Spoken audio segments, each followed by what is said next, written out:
নমস্কার বন্ধুরা, এই যে একটা আলুর জমি দেখতে পাচ্ছেন আপনারা। এই আলু গাছের বয়স হচ্ছে 55-60 দিন। কিন্তু দেখুন, এই আলু গাছ যখন রোপণ করা হয় তখন তার সাথে সাথে দেখুন কুমড়োর বীজও দিয়ে দেওয়া হয়েছে সারিবদ্ধভাবে। এই দেখুন, একটা সারি দেওয়া হয়েছে, সাথী ফসল হিসাবে এটা থেকে যাবে। আর এই আলু গাছের যখন বয়স এখন 55-60 দিন, তাই এখানে আলুও হয়ে গেছে মোটামুটি। দেখাই আপনাদেরকে,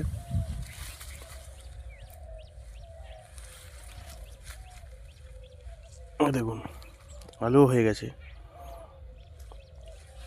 তাই এই আলু যখন তোলা হয়ে যাবে আর কিছুদিন পরেই, 15-20 দিন পর, তখন এই গাছগুলো থেকে যাবে কুমড়োর, এবং কুমড়োর লতা অনেকটা ছড়িয়ে যাবে। তা আপনারা এইভাবে চাষ করতে পারেন সাথী ফসল। এই সাথী ফসল চাষে আপনাদের লাভ বেশি হবে। নমস্কার।